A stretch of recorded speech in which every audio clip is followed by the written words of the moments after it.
ஓம் சாந்தி.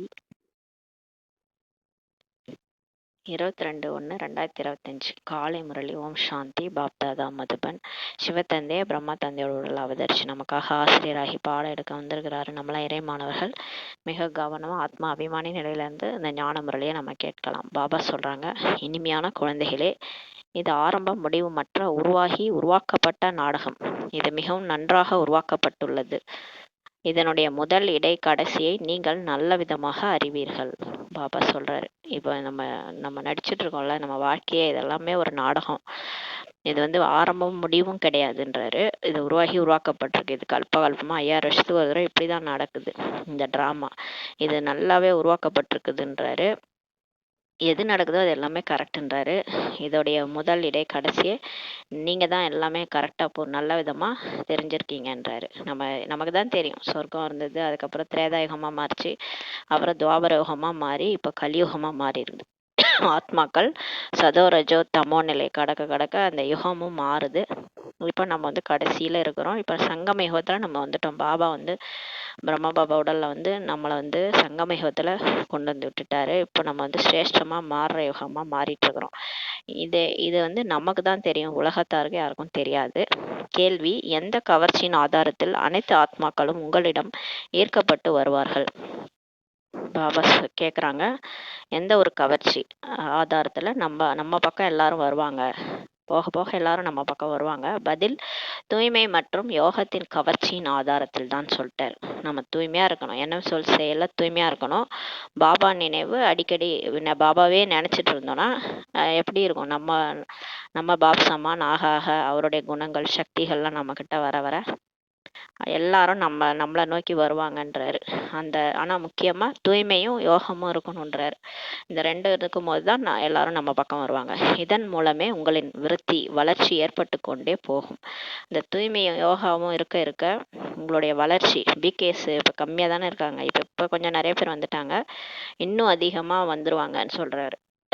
ஏற்பட்டுக்கிட்டே போகின்றாரு. மேலும் போக போக தந்தையை சட்டென்று தெரிந்து கொண்டு விடுவார்கள். இன்னும் போக போக பாருங்களேன், நீங்கள் ரொம்பலாம் எக்ஸ்பிளைன் பண்ணவே வேணாம், டக்குன்னு புரிஞ்சுக்குவாங்க, இங்கே தான் கடவுள் இருக்கிறாரு, இதான் உண்மையான பாதை அப்படின்னு சொல்லிட்டு வந்துட்டே இருப்பாங்க. இவ்வளவு எண்ணற்றவர்கள் அனைவரும் ஆஸ்தி அடைந்து கொண்டிருக்கின்றனர் என்பதை பார்த்தார்கள் என்றாலே பலர் வருவார்கள். எல்லாரும் பார்ப்பாங்க, என்ன எல்லாரும் இங்கே போகிறாங்க, இங்கே எல்லாமே நல்லதாக தான் நடக்கிற மாதிரி இருக்குது, ஏதோ ஒரு மன அமைதி இருக்குது, இங்கே வந்தாலே ஒரு வைப்ரேஷன் இருக்குது, நிறைய மெடிடேஷன் சொல்லித்தராங்க, ஆரோக்கியமாக இருக்கிறாங்க, அதனால் மனசு நிம்மதியாக இருக்குது, அதனால் இவ்வளோ பேர் போகிறாங்களேன்ட்டு எல்லாரும் வருவாங்க. எந்த அளவு காலதாமதம் ஆகிறதோ அந்த அளவு உங்கள் மீது கவர்ச்சி அதிகரித்து கொண்டே செல்லுன்றார். டூலேட் வர நேரம் நெருங்க உங்கள் மீது எல்லாருக்கும் கவர்ச்சி அதிகரிச்சுட்டே போகுன்றார். எல்லாரும் உங்களை நோக்கி வருவாங்க, நீங்கள் கவர்ச்சிக்கக்கூடிய மூர்த்தி ஆயிடுவீங்க, உங்களை நோக்கி எல்லாரும் வந்துட்டே இருப்பாங்கன்றார். ஓம் சாந்தி. ஆத்மாக்களாகிய நாம் பரந்தாமத்திலிருந்து வருகிறோம் என்பது ஆன்மீக குழந்தைகளுக்கு தெரியும். இப்போ நமக்கு தெரியும், நம்மளாம் எங்கேருந்து வந்திருக்கிறோன்னா பரந்தாமத்துலேருந்து இந்த உடல் எடுத்து நடிச்சிட்டு இருக்கிறோம். புத்தியில் இருக்கிறது அல்லவா அப்படின்னு சொல்லி கேட்குறாரு. ஞாபகம் இருக்குதா? நம்ம பரந்தாமத்திலேருந்து வந்திருக்கிறோன்றது ஞாபகம் இருக்குதா? எப்போது அனைத்து ஆத்மாக்களும் வருவதென்பது முடிந்து இன்னும் சிலர் மட்டுமே மீதம் இருப்பார்களோ, இப்போ எப்போ முக்கால்வாசி பரந்தாமத்தில் இருக்கிற ஆத்மாக்கள் எல்லாரும் வந்துட்டாங்க, டோட்டலாக 800 கோடிக்கும் மேலே, எவ்வளோன்னு தெரியல ஆத்மாக்கள், அது பாபா சொன்னதே இல்லை. எப்போ எல்லாரும் வந்துட்டாங்களோ, கொஞ்சம் ஆத்மாக்கள் மட்டும் மீதம் பேர் இருக்கிறாங்களோ, அப்போ பாபாவே வந்துடுறாரு, மேலேருந்து பரந்தாமத்துலேருந்தே கீழே வராரு. அப்போது தந்தை வருகிறார். ஏன் வராருன்னு நம்மளெல்லாம் மாற்றுறதுக்கு வராரு. ஏன்னா டைம் ஆயிடுச்சு, எல்லாரும் கூப்பிட்றாங்க, சங்கமயுகம் தொடங்குது, அதனால போய் ஆகணும்ட்டு ட்ராமா படி வரார். இப்போது குழந்தைகளாகிய உங்களுக்கு யாருக்கு வேண்டுமானாலும் புரிய வைப்பது மிகவும் சகஜமானது. இப்போ உங்களுக்கு ரொம்ப ஈஸின்றார். ஏன்னா டைம் அந்த மாதிரி ஆயிடுச்சு, உலகமே அப்படிதான் இருக்குது பார்க்கறதுக்கு. எல்லாருக்குமே தெரியுது இந்த உலகம் நீடிக்காது, இது ஏதோ நிலையில்லாத வாழ்க்கையா இருக்குன்ட்டு. இப்போ போய் நீங்கள் யாருக்கிட்ட சொன்னாலும் எல்லாம் இந்த ஞானத்தை ஏற்றுக்குவாங்க, ஈஸியாக ஏற்றுக்குவாங்கன்றாரு. தூர தேசத்தில் வசிப்பவர் அனைவருக்கும் பின்னால் கடைசியில் வருகிறார். தூர தேசத்தில் வசிக்கக்கூடிய தந்தை அவரை எல்லாரையும் அனுப்பிச்சிட்டு பின்னாடி தான் வராரு. இன்னும் சிலர் மீதம் இருப்பார்கள், இன்னும் கொஞ்சம் பேர் இருப்பாங்க. இதுவரையிலும் கூட மக்கள் தொகை அதிகரித்து கொண்டிருக்கிறது அல்லவா? இப்போ கூட பாப்புலேஷன் அதிகமாயிட்டு தான் இருக்குது இல்லையா? எப்படி தான் குழந்தை பிறகுறது இல்லை. ஒரு பக்கம் இறப்பு விகிதம் ஏறினாலும் ஒரு பக்கம் பிறப்பு விகிதமும் அதிகமாயிட்டே போகுது. பாப்புலேஷன் பார்த்தீங்கன்னா சென்சஸ் போட்டு பார்த்தீங்கன்னா அதிகமாக காட்டுது. இதையும் நீங்கள் தேர்ந்தெடுக்கிறீர்கள், தந்தையே தெரிந்து கொள்ளவில்லை போது சிருஷ்டியின் முதலிடை கடைசியை எப்படி அறிவார்கள்? நமக்கு தெரியும் இதெல்லாம், ஆனால் கடவுளே தெரிஞ்சிக்காதவங்க எப்படி இந்த உலகம் தோன்றுச்சு, உலகம் முதல் இடைக்கடையெல்லாம் என்னன்ட்டு எப்படி அவங்க தெரிஞ்சுக்குவாங்கன்னு சொல்கிறாரு. இது எல்லைக்கப்பாற்பட்ட நாடகம் அல்லவா? இது நம்ம எல்லைக்குட்பட்ட விஷயம் கிடையாது இது.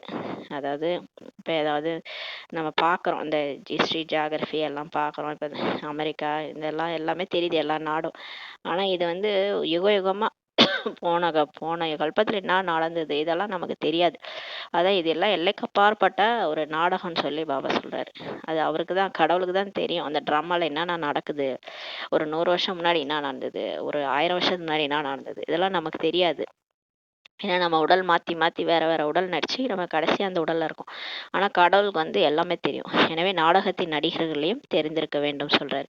எப்படி எல்லைக்குட்பட்ட நாடகத்தின் நடிகர்களை கூட தெரிந்திருக்கிறது இல்லையா? இப்போ இந்த சினிமாலாம் பார்க்குறோம், அதில் நடிகர்கள் இருக்காங்கன்னா அவங்களுக்கு கதையெல்லாம் தெரியும், இன்னாருக்கு இந்த நடிப்பு கிடைத்துள்ளது என்பதை போல எந்த விஷயம் கடந்த காலமானதாகி விடுகிறதோ அதனை பிறகு சிறிய நாடகமாக உருவாக்குகின்றனர். இப்போ சினிமாலாம் எப்படி எடுக்கிறாங்கன்னா, இப்போ காந்தியடிகள் கதைன்னா அவர் முடிஞ்சு போச்சுல, பாஸ்ட் ஏற்கனவே நடந்தது, அதை ஒரு படமாக எடுப்பாங்க. அந்த மாதிரி சிறு சிறு சினிமாவாக அவங்க எடுக்கிறாங்க. ஆனால் எதிர்காலத்தை அந்த மாதிரி உருவாக்க முடியாது. பாஸ்ட்டை ஒன்றா கதையை எடுத்து அந்த மாதிரி அவங்களுடைய கதையை ஒரு சினிமாவாக நம்ம எடுக்கலாம். ஆனால் எதிர்காலத்தை அந்த மாதிரி உருவாக்க முடியாது. கடந்த காலமாக இருந்த விஷயத்தை எடுத்துக்கொண்டு மேலும் கொஞ்சம் கதையை சேர்த்து நாடகமாக தயாரிக்கிறாங்க. இப்போ சினிமாலாம் எப்படி எடுக்கிறாங்கன்னா, பாஸ்ட்ல இருந்து இப்போ கூட நம்ம பார்த்துருப்போம், அந்த பொன்னியின் செல்வன் ஏதோ ஒரு கதை, அதில் அந்த ராஜராஜ சோழன் கதை எல்லாமே எடுத்து அதை அந்த மாதிரி உருவாக்குறாங்க. அதில் இந்த மாதிரி பாஸ்ட் விஷயத்தை எடுத்து அதில் கொஞ்சம் கதையை இவங்களே சேர்த்து சினிமாவாக உருவாக்குறாங்க. அதையே அனைவருக்கும் காட்டுகிறாங்க, அதே தான் எல்லாருக்கும் காட்டுறாங்க. எதிர்காலத்தை பற்றி அறியதில்லை, ஆனால் ஃப்யூச்சரில் என்ன நடக்கும்னு யாருக்கும் தெரியாது.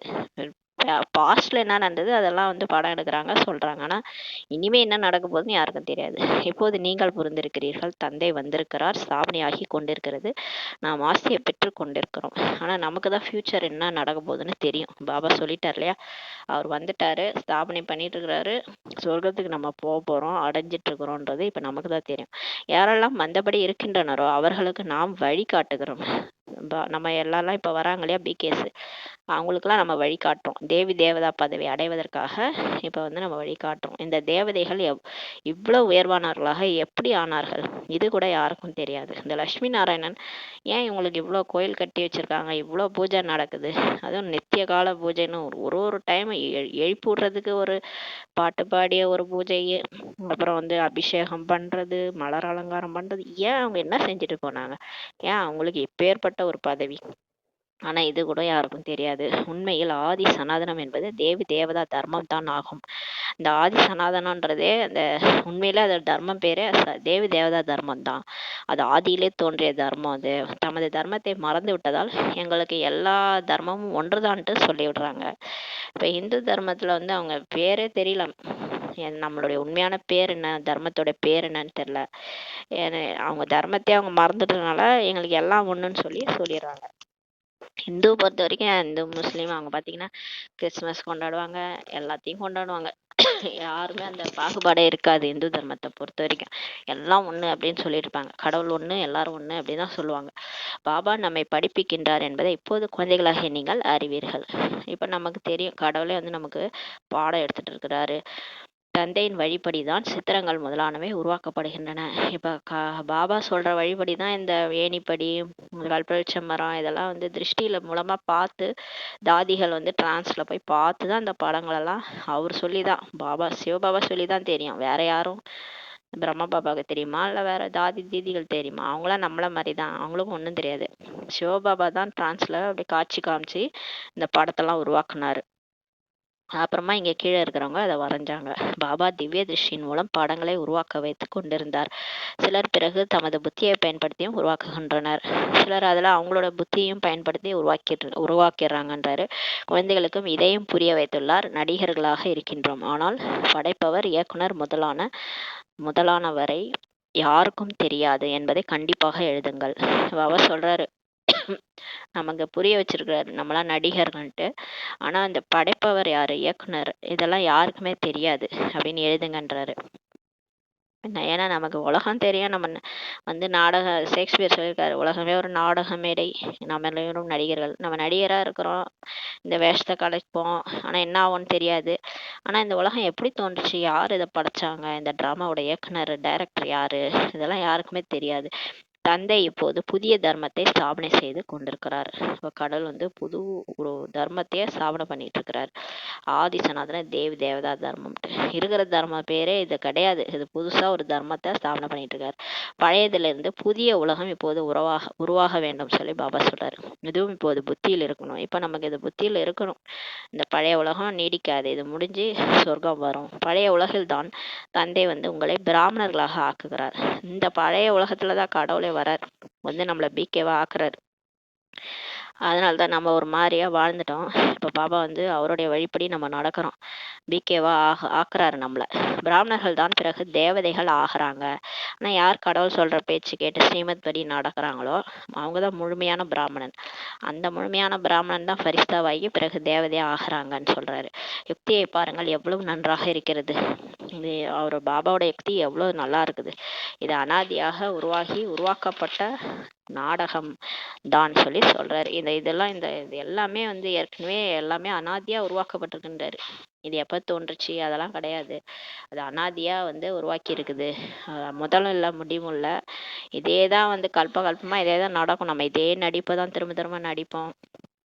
இதே மாதிரிதான் பாபா வருவார். இதே மாதிரி நம்ம பிகே ஆகும். இதே மாதிரி படிப்போம் அடுத்த கல்பமும். இது வந்து இதுக்கு ஒரு முடிவே எண்டே இல்லைன்றாரு. இந்த கல்பம் வந்து தொடர்ந்துகிட்டே இருக்குன்றாரு. ஆனாலும் மிகவும் நன்றாக உருவாகி இருக்கிறது. ஆனால் சொல்றாரு இந்த ட்ராமா கரெக்டுன்றாரு. அதனால தான் அந்த ஸ்வஸ்திக் சிம்பிள் போட்டு சுபம் லாபம் எழுதியிருப்பாங்க. ஸ்வஸ்திக் சிம்பிள் போட்டு அந்த எல்லாருமே இந்த வியாபாரிகள்லாம் அந்த புது நோட்டு கணக்கு வழக்க ஆரம்பிக்கிறாங்கன்னா ஃபர்ஸ்ட் ஸ்வஸ்திக் சிம்பிள் போட்டு பக்கத்துல சுபம் லாபம்னு எழுதுவாங்க. அந்த ஸ்வஸ்திக்ன்றது நம்ம நாடக சக்கரம் தான். இந்த நாடகம் வந்து சத்தியுகம், திரேதாயுகம், துவாபரகம், கலியுகம்ன்ட்டு உருவாகி இருக்குது. இது வந்து நல்லதுக்குன்றார் பாபா. எல்லாமே நல்லதுதான். நீங்க வந்து அதுல வந்து திரைக்கு பின்னாடி எல்லாமே நன்மை ஒளிஞ்சிருக்கும். அது நமக்கு தெரியாது. நம்ம வந்து புலம்புவோம், அழுவோம். ஆனா அது வந்து இந்த மாதிரிலாம் நடக்கலன்னா நம்ம வந்து பிகே ஆயிருக்க மாட்டோம். நம்ம வந்து இந்த மாதிரி பாபா சொல்றதை கேட்டிருக்க மாட்டோம். அதனால எல்லாமே கரெக்டாக தான் உருவாகி இருக்குது, நன்றாக உருவாகி உள்ளதுன்றாரு. உங்களுக்கு ஆழத்திலும் ஆழமான விஷயங்களை தினமும் சொல்லியபடியே இருக்கிறேன் என்று தந்தை கூறுகிறார். தினம் நமக்கு வந்து ஆழமாக சொல்லிட்டு இருக்கு. இப்போ முறையிலெல்லாம் வந்து ஆழமாக போயிட்டு இருக்குது. நிறைய புதுசாக புரிய வைக்கிறாரு. விநாசம் தொடங்கினால் குழந்தைகளாகிய உங்களுக்கு கடந்த காலத்தின் முழு வரலாறும் தெரிந்துடும் சொல்றார் பாருங்களேன். இப்போ விநாசம் வந்துருச்சுன்னா விநாசம் இப்போவே தான் கொஞ்சம் கொஞ்சமாக ஆரம்பிச்சிட்டு இருக்குது. அப்படியே ஒரு 10 வருஷம் இப்படியே ஆரம்பிச்சு முடிஞ்சிடும் பொழுது. இப்போ வந்து ஆரம்பிச்சிடுச்சுன்னா உங்களுக்கு பாஸ்ட்லாம் முழு வரலாறும் தெரிஞ்சிடும்ன்றாரு. நீங்கள் தூய்மையாக ஆக உங்கள் எண்ணங்கள் சுத்தமாக உங்களுடைய பழைய விஷயங்கள், நீங்கள் எத்தனை பிறவி எடுத்தீங்க, எந்தெந்த மாதிரிலாம் நடிச்சிங்க, பிரம்மா பாபாவுக்கு எப்படி அவர் 84 பிறவி அவருக்கு தெரிஞ்சிருச்சு. அது மாதிரி நமக்கும் எல்லாமே தெரிஞ்சிடும், முழு வரலாறும் உங்களுக்கு தெரிஞ்சிடும்ன்றாரு. பிறகு சத்தியுகத்தில் சென்று விட்டால் கடந்த காலத்தின் வரலாறு கொஞ்சம் கூட நினைவில் இருக்காது.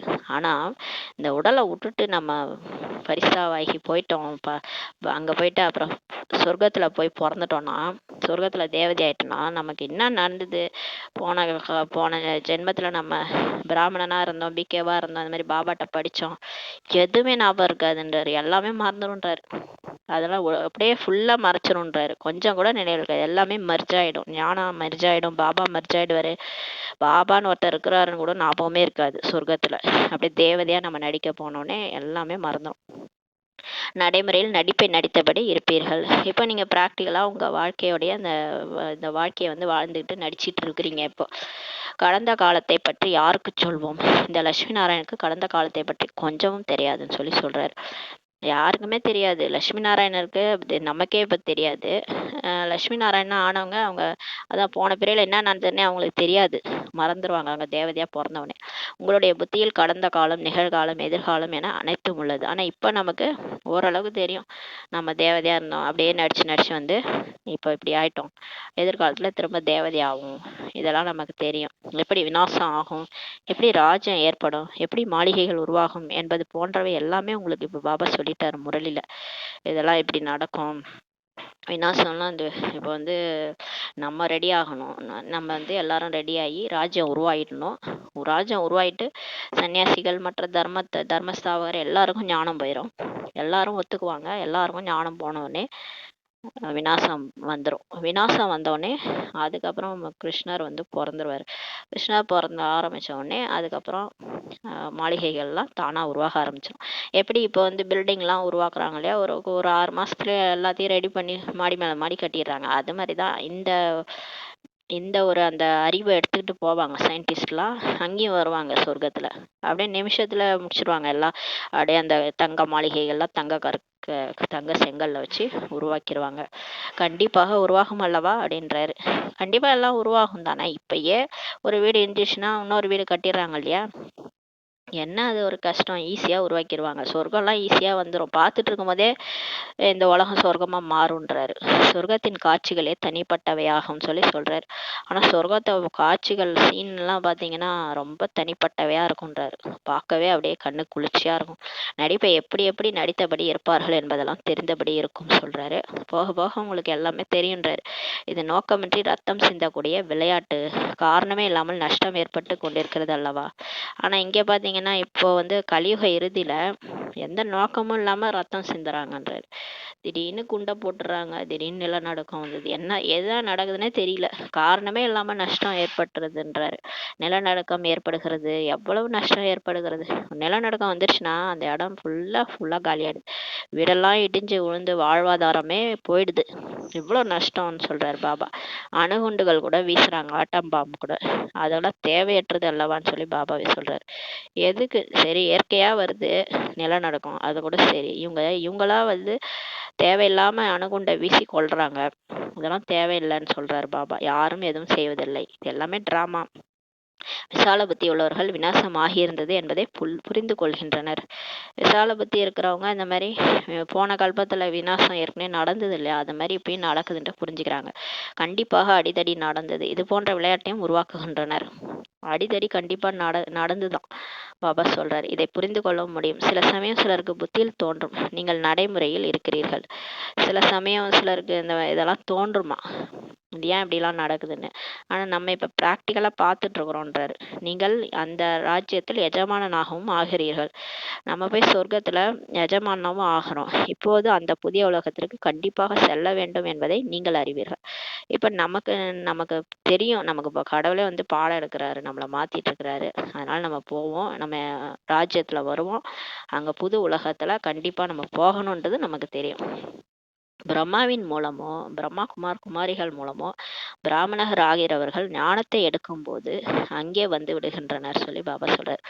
இப்போ பாபா மூலமாவோ இல்லை பிரம்மாகுமார் யார் மூலமாவோ நமக்கு ஞானம் வருது. ஞானத்தை வந்து யாரோ சொல்றாங்க இல்லையா, ஒன்று பிகே சொல்றாங்க, இல்லை பிரம்மா பாபா வாய் மூலமாகவே சிலர் கேட்டிருப்பாங்க. அதன் மூலமா நம்ம ஞானத்தை எடுத்தோம்னா நம்ம சொர்க்கத்துக்கு வந்துடுறோம்னு சொல்லி சொல்றார் பாபா. தம்முடைய வீடு மற்றும் இல்லறத்தில் வசிக்கின்றனர் அல்லவா, உங்களால் பலரை தெரிந்து கொள்ளவும் முடிவதில்லை. எல்லாருமே அவங்கவுங்க வீட்டில் வசிக்கிறாங்க. நம்மளால நிறைய பேர் தெரிய முடியல, ஏன்னா அவ்வளோ பேர் வராங்க. போக போக நிறைய பேர் வருவாங்க, அடையாளமே தெரியாதுன்றார். சென்டர்களுக்கு எவ்வளவு பேர் வருகின்றனர். இப்போ சென்டருக்குலாம் எவ்வளோ பேர் வராங்க, எவ்வளோ பேரும் நினைவில் இருக்க முடியாது. இப்போ சென்டரில் இப்போ கொஞ்சம் கம்மியாக பேர் வராங்க. இப்போ நிறைய பேர் வர ஆரம்பிச்சிட்டாங்கன்னா பேர் கூட நமக்கு ஞாபகம் வச்சுக்க முடியாதுன்றாரு. அந்த அளவுக்கு நிறைய பேர் வர ஆரம்பிச்சிருவாங்கன்றாரு. ஏன்னா அவ்வளோ பிரஜைகள் உங்களுக்கு இருப்பாங்க, அவ்வளோ பேர் வர ஆரம்பிச்சிருவாங்க. யாருன்னே உங்களுக்கு தெரியாதுன்றாரு.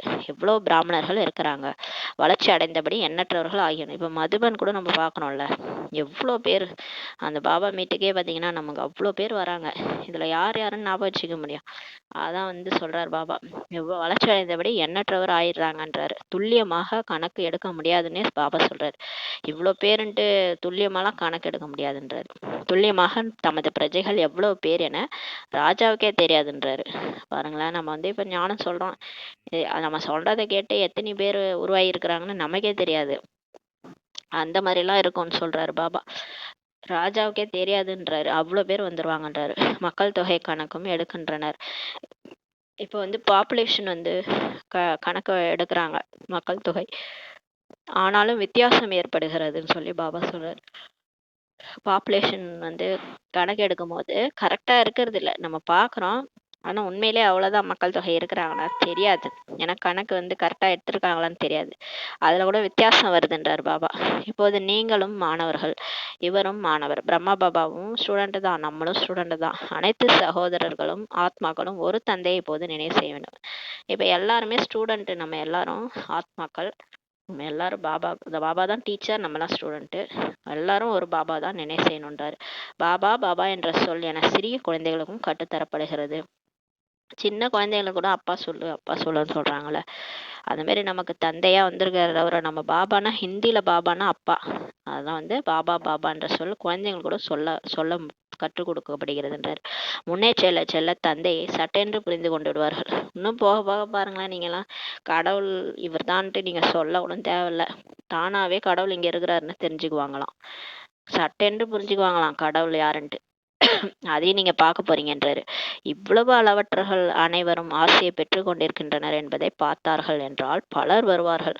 பார்ப்பாங்களா, என்ன இவ்வளோ பேர் இங்க வராங்க, எங்கேயும் இல்லாத கூட்டம் இங்க பிரம்மா குமாரிகள் இயக்கத்துல இருக்கு, என்னதான் அப்படி அங்க இருக்கு பார்க்கணுன்ட்டு நிறைய பேர் வருவாங்களாம். நேரம் அதிகம் ஆக ஆக அந்த அளவு உங்கள் மீது ஈர்ப்பு ஏற்பட்டபடியே இருக்கும். இன்னும் டைம் போக போக பாருங்களேன், விநாசம் நெருங்க நெருங்க நேரம் அந்த டூலெட் போர்டெலாம் போட்டுருவாங்களே, அப்போ நம்ம மேலே ஈர்ப்பு ஏற்பட்டபடியே இருக்கும்.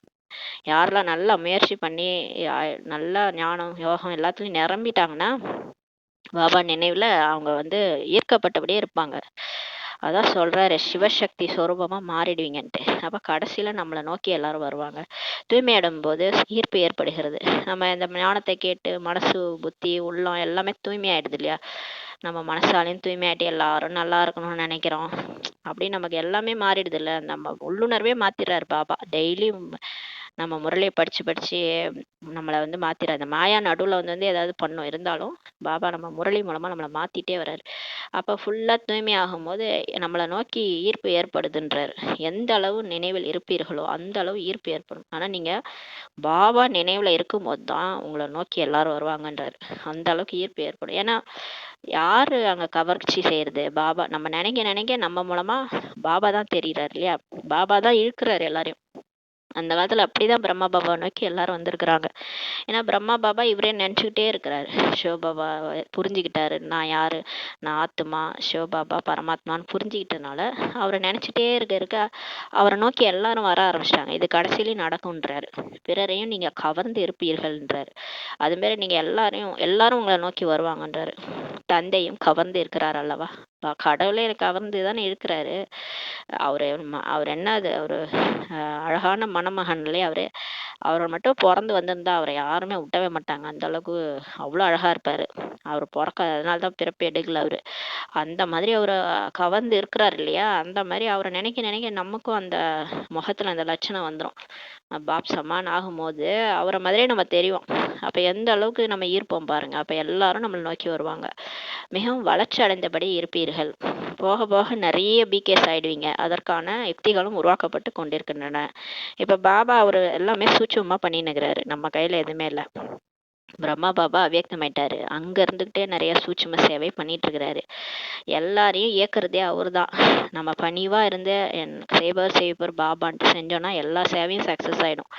இப்ப அதற்கான யுக்தி எல்லாமே இப்ப உருவாக்கப்பட்டு கொண்டிருக்கின்றன சொல்றாரு. கீதையில் பகவான் யார், கிருஷ்ணரை நினைவு செய்வது மிகவும் சகஜமே. கீதையின் பகவான் யார் சொல்லிடுவாங்க, கிருஷ்ணர்னு சொல்லிக்கிறாங்க.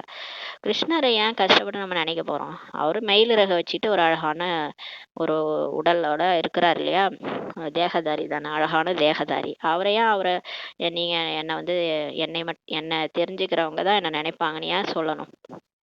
கோடியில சிலர் தான் என்ன கண்டுபிடிப்பாங்கன்ட்டு ஏன் அவர் சொல்லணும். ஏன்னா அவரை தான் பார்த்தாலே எல்லாருக்கும் தெரியுது. ஏன் எல்லா தர்மத்துல இருக்கிறவங்க கேட்டா கூட கிருஷ்ணர் எப்படி இருப்பாருன்னு சொல்லுவாங்க. அப்புறம் ஏன் அந்த மாதிரி கோடியில சிலர் தான் என்ன கண்டுபிடிப்பாங்கன்னு ஏன் சொல்லணும். அதான் சொல்றாரு, அவரை கண்டுபிடிக்கிறது ஈஸி தான். அவர் சாக்கார ரூபமாக இருக்கிறார் அல்லவா. நிராகார தந்தை தான் சொல்கிறார், என்னை மட்டுமே நினைவு செய்யுங்கள். ஆனா கிருஷ்ணர் சொல்லல. கிருஷ்ணர் ஏன் சொல்லணும்? கிருஷ்ணர் தான் உடம்போட இருக்கிறாரு. அவரை பார்த்தாலே எல்லாரும் நினைவு பண்ண போறோம். அப்ப இது யார் சொல்றது? நிராகார தந்தை தான் சொல்கிறார். என்னை மட்டுமே நினைவு செய்யுங்கள். இந்த விஷயத்தில் தான் அனைத்து ஆதாரமும் இருக்கிறது. இப்ப இதை புரிய வைக்கிறதுல தான் எல்லாமே இருக்குதுன்றாரு. இதை புரிஞ்சுதுன்னா மொத்த இந்து தர்மமும் நம்ம பக்கம் வந்துருவாங்க. பிரம்மகுமாரிகள் இயக்கத்துக்கு கரெக்டு தான் நீங்க சொல்றது அப்படின்ட்டு வந்துருவாங்க. ஆகையால் இந்த விஷயத்தை அனைவரிடம் வந்து எழுத வைத்து கொண்டே இருங்கள். இதை எல்லாத்தையும் எழுத வச்சு வாங்குங்கன்றாரு. பாபா ஏற்கனவே சொல்லியிருக்காரு, கீதை எழுதினவர் கிருஷ்ணரா சிவபகவானான்ட்டு எழுதி வாங்குங்க, புரிய வச்சுட்டு எழுதி வாங்குங்கன்றார். பெரிய பெரிய பட்டியல் தயாரித்தீர்கள் என்றால் மனிதர்களுக்கு தெரிய வரும். இந்த மாதிரி பெரிய பெரிய லிஸ்ட் தயாரிச்சிங்கன்னா எல்லாரும் ஒத்துக்கிட்டாங்கன்றது எல்லாருக்கும் புரிய வந்துரும்ன்றாரு. பிராமணர்களாகிய நீங்கள் பக்குவமானவர்களாக ஆகும்போது மரம் வளர்ந்தபடி இருக்கும். இப்போ வந்து பிகேஸ்குள்ளாரையே நிறைய பக்குவம் இல்லை.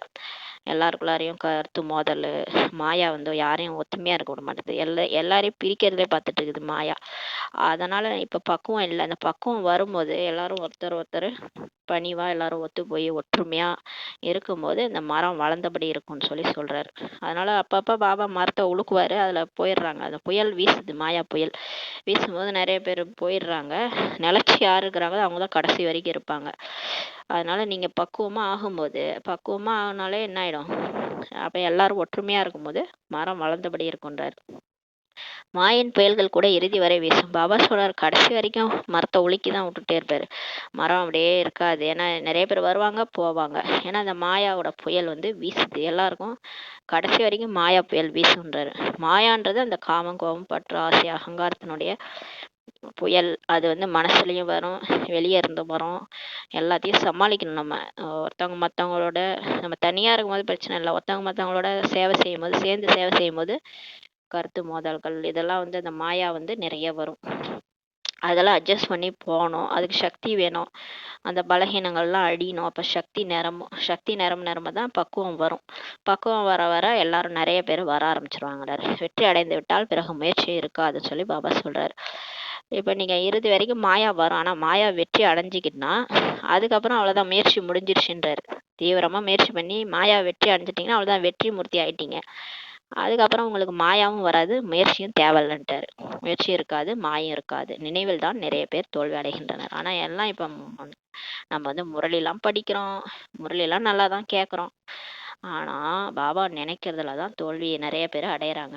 முழு நாளும் நினைக்கிறது இல்லை. அதனால தான் மாயா உள்ள பூந்துருது. ஏதாவது ஒரு விஷயத்துல வந்துடுது, நம்ம தோல்வி அடைஞ்சிடறோம் மாயாட்ட. எந்த அளவு நீங்கள் நினைவில் தொடர்பில் உறுதியாக இருப்பீங்களோ அந்த அளவு தோல்வி அடைய மாட்டீங்கன்னு சொல்றாரு. இப்போ பாபா நினைவிலே உறுதியா இருந்தீங்கன்னா உங்க மாயாட்ட தோல்வி அடைஞ்சன்னு சொல்லவே மாட்டீங்கன்றாரு. தோல்வி அடைய மாட்டீங்கன்றாரு. இந்த ராஜ்யம் ஸ்தாபனை ஆகி கொண்டிருக்குது. இப்ப பாபா ராஜ்யம் வந்து ஸ்தாபனை பண்ணியிருக்காரு. எல்லாமே குப்தமா நடந்துட்டு இருக்குது. நம்முடைய ராஜ்யம் நடக்க போகிறது என்ற நிச்சயம் குழந்தைகளுக்கு இப்போது இருக்கிறது. இப்போ குழந்தைகள் போக போக அவங்களுக்கே நிச்சயம் வருதுன்றார். பிறகு நாம் வைடூரியங்களை எங்கிருந்து கொண்டு வருவோம்? களஞ்சியங்கள் அனைத்தும் எங்கிருந்து வரும்? இவை அனைத்தும் இருந்தது என்பது சரிதானே? இப்போ ராஜ்யம் வந்துருச்சுன்னா, சொர்க்கம் வந்துருச்சுன்னா அப்புறம் உலகமே தங்க மாளிகை வைடூரியங்கள்லாம் எங்கேருந்து வரும்? களஞ்சியங்கள்லாம் எல்லாம் எங்கிருந்து வரும்? இதெல்லாம் இருந்துச்சு தானே அப்படின்னு சொல்லி கேட்குறாரு. இதெல்லாம் நீங்க குழம்ப வேண்டிய விஷயமே இல்லைன்றாரு. இப்ப உலகம் என்ன இப்படி இருக்குது, இதுல போய் எப்படி வந்து வைடூரியெல்லாம் வரும்? பாபா சொல்றாரு, எப்படி வீடு கட்டுறது? இப்படிலாம் நீங்க குழம்ப வேண்டிய விஷயமே இல்லை. என்ன நடக்க உள்ளதோ அதை நடைமுறையில் பார்க்க போறீங்கன்னு சொல்லி சொல்றாரு. நீங்க ஏன் இதெல்லாம் குழப்பிட்டு இருக்கிறீங்க? இப்பயே நம்ம வாழ்க்கையில என்னென்ன நடக்குதுன்னு நமக்கு தெரியுதா என்ன? நாளே நிச்சயம் கிடையாது. அந்த மாதிரி நம்ம நாளைக்கு என்ன நடக்க போகுதுன்னே நமக்கு தெரியாது. பாபா சொல்றாரு, நீங்க சொர்க்கத்துல எப்படி இதெல்லாம் வரும், மாளிகை வரும், இதெல்லாம் யோசிக்காதீங்க. என்ன நடக்குதோ அது நடைமுறையில நீங்க பார்க்க போறீங்கன்னு சொல்றாரு. சொர்க்கம் கண்டிப்பாக உருவாக வேண்டும். பாபா சொல்றாரு, சத்தியமான ஒரு சிவன் வாக்கு. கண்டிப்பா சத்தியுகம் வரும். கலியுகம் ஒண்ணு இருக்குன்னா கலியுகம் முடிஞ்சு கண்டிப்பா சத்தியுகம் வரும். கண்டிப்பாக உருவாகணும்ன்றாரு. நல்ல விதமாக படிப்பவர்களுக்கு நாம் சென்று எதிர்காலத்தில் இளவரசன் ஆக போகிறோம் என்பது நிச்சயம் இருக்கும் சொல்றாரு. யார் நல்லா முரளி படிக்கிறாங்களோ, படிச்சு புத்தியில ஏத்திக்கிறாங்களோ அவங்களுக்கு அது நான் தான்ன்றது தோணும். பாபா எனக்கு தான் சொல்றாரு, பாபா என்னையா இந்த லைன் எல்லாம் படிக்க வைக்கிறாரு, அப்ப என்னதானே சொல்றாருன்ட்டு அவங்களுக்கு அந்த நிச்சயம் இருக்கும். அப்போ போய் எதிர்காலத்தில் இளவரசன் பிரின்ஸ் ஆக போகிறோன்ற நிச்சயம் அவங்களுக்கு இருக்கும். வைர வைடூரியங்களால் ஆன மாளிகைகள் கண்டிப்பாக இருக்கும்னு சொல்லி பாபா சொல்றாரு. கண்டிப்பாக சொர்க்கத்தில் மாளிகைகள் இருக்கும், தங்க மாளிகைகள், அதில் வைர வைடூரியங்கள்லாம் பதிக்கப்பட்டு இருக்கும். இந்த நிச்சயமும் சேவை செய்ய தகுந்த குழந்தைகளிடம் இருக்கும். யாருக்கு இந்த நிச்சயம்? கண்டிப்பாக சொர்க்கம் வரும்ன்ட்டு யார் நம்புவாங்க? யார் சேவை செய்கிறாங்களோ அவங்க நம்புவாங்கன்றாரு. குறைந்த பதவி பெறக்கூடியவர்களுக்கு நாம் மாளிகைகள் முதலானவைகளை எப்படி உருவாக்கப் போகிறோம் என்பது போன்ற சிந்தனைகளே வராது. குறைந்த பதவி அடையவர்களுக்கு அந்த சிந்தனைலாம் வராது. யார் சேவை செய்வார்களோ அவர்கள்தான் மாளிகைக்கு செல்வார்கள் அல்லவா. தாசதாசிகள் தயாராக அங்கே கிடைப்பார்கள் சொல்றாரு. சேவை செய்ய தகுந்த குழந்தைகளுக்கு தான் இப்படிப்பட்ட சிந்தனைகள்லாம் வரும். யாரெல்லாம் சேவை செய்கிறாங்களோ அவங்க தான் இந்த பாயிண்டெல்லாம் யோசிச்சு இதை புரிய வைக்கணும் எப்படின்ட்டு அதெல்லாம் யோசிப்பாங்கன்றாரு. ஞான சிந்தனை செய்ய சொன்னார்ல நேற்று. அதுமாரி இப்போ நம்ம இதை சொல்லி புரிய வைக்கணும்னா அப்போ நம்ம சிந்தனை பண்ணுவோம், எப்படி உருவாகும், மாளிகை எப்படி வரும், அப்போ சுரங்கங்கள்லாம் எப்படி நிரம்பும், விநாசம் டைமில் இதெல்லாம் நடக்கும், இதெல்லாம் சிந்தனை பண்ணி நமக்கு அப்போ தான் தெரியும் என்னென்ன நடக்க போகுது அப்படின்றது. குழந்தைகள் கூட யார் யார் நல்ல சேவை செய்கின்றனர் என்பதை புரிந்து கொள்கின்றனர். இப்போ பிகேஸே நிறைய பேர் தெரிஞ்சுக்குவாங்க யார் யார் நல்லா ஞானத்தை படிக்கிறாங்க, யார் யார் நல்லா சேவை செய்கிறாங்கன்றது அவங்களுக்கே தெரியும். தெரியாதெல்லாம் கிடையாது, எல்லாருக்கும் தெரியும் யார் யார் எப்படின்னு சொல்லிட்டு. நாம படித்தவர்களுக்கு முன்பாக சுமை தூக்க போகிறோம்ட்டு கூட அவங்களுக்கே தெரியுமா. சிலர் முறையிலேயே படிக்காமல் இருப்பாங்கள்ல, அவங்களே புரிஞ்சுக்குவாங்களாம் நம்ம படித்தவங்களுக்கு முன்னாடி சுமை தூக்க போகிறோன்ட்டு. இந்த பாபா இருக்கிறார் அல்லவா, பாபாவுக்கு சிந்தனை இருக்கிறது அல்லவா. முதியவர் குழந்தை சமமாக ஆகிவிட்டனர். ஆகையால் இவரின் நடவடிக்கைகள் கூட குழந்தை பருவத்தை போல இருக்கிறது. இந்த பிரம்மா பாபா கூட சிந்தனை வருதான்.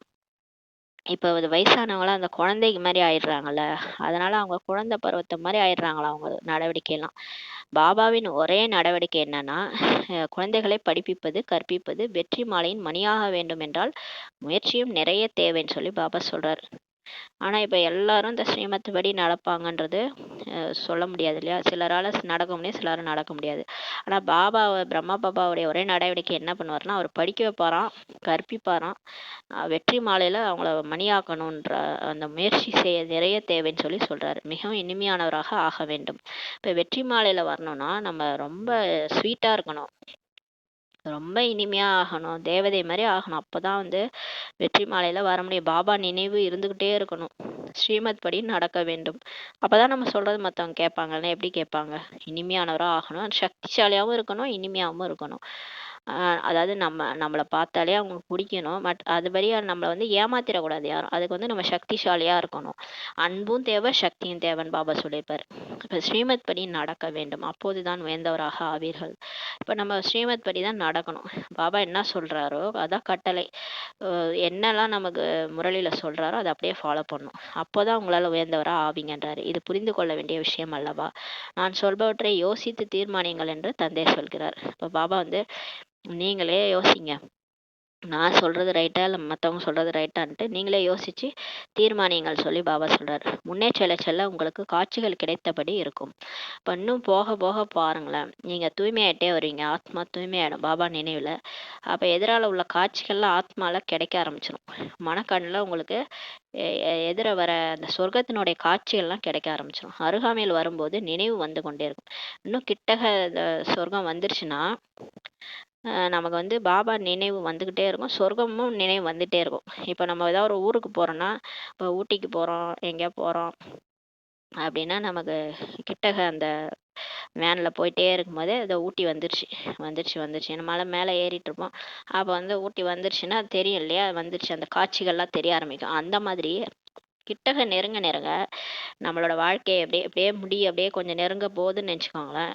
அப்போ விநாசமும் நெருங்கும், அந்த காட்சிகளும் கிடைக்கும், அப்படியே சொர்க்கத்தினோட காட்சிகளும் கிடைக்கும். எல்லா பிகேஸ்க்கும் கிடைக்க ஆரம்பிக்கும்ன்றார். கிட்டக வர வர பாபா நினைவும் அதிகமாயிட்டே போகுன்றாரு. தமது ராஜ்யத்திலிருந்து திரும்பி 5000 வருடங்கள் ஆகிவிட்டன. பாபா சொல்றார், 5000 வருஷம் ஆச்சு நீங்க சொர்க்கத்திலிருந்து வந்துன்றார்.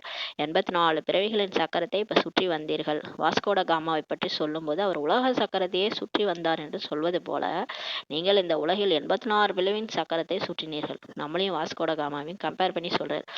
வாஸ்கோட காமா இந்தியாவை கண்டுபிடிச்சாரா ஏதோ சொல்லுவாங்க. கொலம்பஸ் அமெரிக்காவை டிஸ்கவர் பண்ணார். வாஸ்கோட காமா இந்தியாவை சுற்றி வந்தார் அப்படின்னு சொல்லுவாங்க.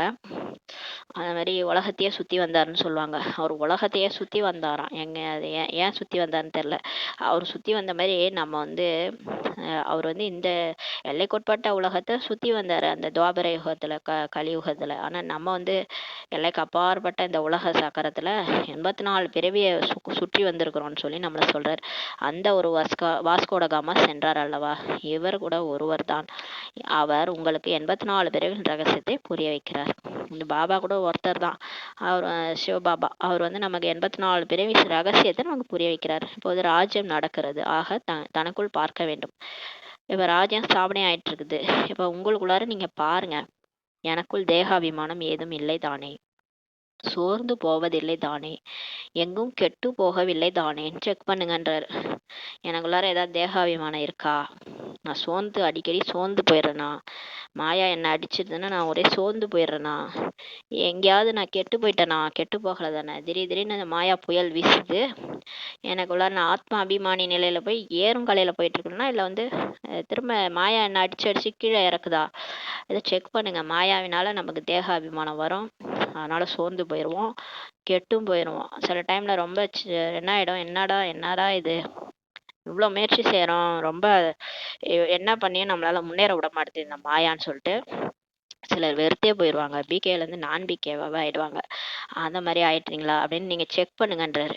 நீங்கள் யோகா பலத்துடன் இருந்தால், சிவபாபாவை நினைவு செய்து கொண்டே இருந்தால் உங்களை யாரும் அடித்து விட முடியாது. பாபா சொல்கிறார் பாருங்க, நீங்கள் பாபாவை நினச்சிட்டு யோகா பலம் உங்கள்கிட்ட இருக்குன்னா, ஆத்மான்னு புரிஞ்சு சிவபாபாவை நினைக்கிற அந்த சக்தி இருக்குது, நீங்கள் எப்பயுமே அந்த நினைவில் இருக்கிறீங்கன்னா உங்களை யாருமே துன்புறுத்த முடியாது, உங்க கிட்டவே நெருங்க முடியாதுன்றாரு.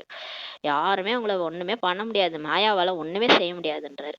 யோக பலம் தான் கேடயமாகும். கவசமே அதான். இந்த கர்ணன் வந்து கவசம் போட்டிருப்பாராம், அந்த மாதிரி அந்த காதுல ஒரு குண்டலம், அப்புறம் கவசம் ஒண்ணு போட்டிருப்பாரு. அவரை யாருமே எதுவுமே செய்ய முடியாது. அதனால்தான் அதை வந்து கிருஷ்ணர் வாங்கிட்டு போயிடுவாரு. அதை வாங்கிட்டு போன பிறகுதான் அவரை வந்து அழிப்பாங்க.